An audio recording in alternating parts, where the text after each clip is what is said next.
You are not supposed to be that close to the camera. What are you doing? This little logo means so much to me already. Do you want to talk about the design? Okay, we'll talk about the design because I'm obsessed a little bit, because people already ask, and I knew they would when I was designing it. I wanted something that was like legible but not completely. Like, if you know what it says, you know that it says SFTM.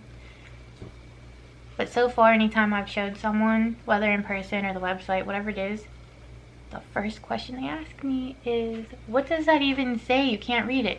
Well, thank you. I'm glad you asked. Welcome to the conversation around mental illness. It does work though. I'm not sure what all to publicly answer, but yes, they are my designs. No, you shouldn't take a hat off while you're on camera. Okay, listen. I had absolutely no intentions at all of making Strength from the Madness go public or launch it or anything until probably not sure how many months from now. I just had this feeling that was like all day just telling me, you need to do it today. Today needs to be the day.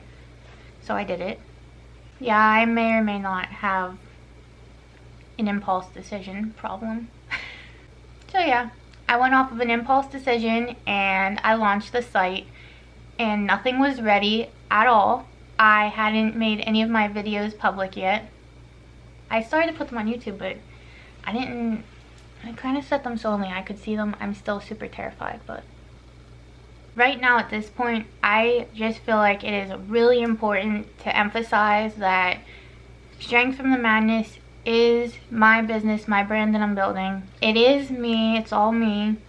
I'm not advertising for another business that's out there or anything like that. And I'm really not even trying to advertise so much as my brand. That's why I haven't made the fact very apparent that it's all me and my business and brand that I'm trying to grow, because it is just so much more than that. It's the whole movement behind it that I want to accomplish. And I want to form a non-profit for, you know, as an affiliate and everything. Like, I want to do all that stuff. So I haven't made the exact announcement that I wanted to with it. I just really quickly want to say that Strength from the Madness means so much to me, and I didn't announce it how I wanted to at all, because I really didn't mean to launch it when I did. But since I did, I'm just kind of going with it now, with what I was planning to do in the future. But I just wanted to make it known that it is me. The words that you see typed out were all me. Everything you hear is me, obviously.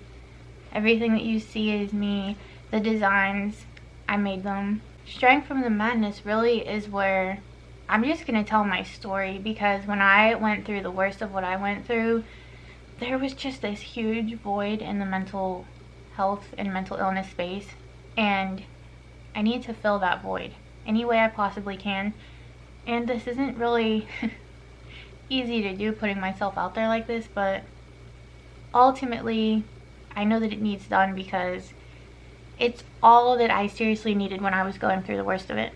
Like, for those of you who don't know, if you know me, it's pretty obvious. For those of you who don't know, I have suffered with anxiety, depression, suicidal thoughts, really bad, for over a decade.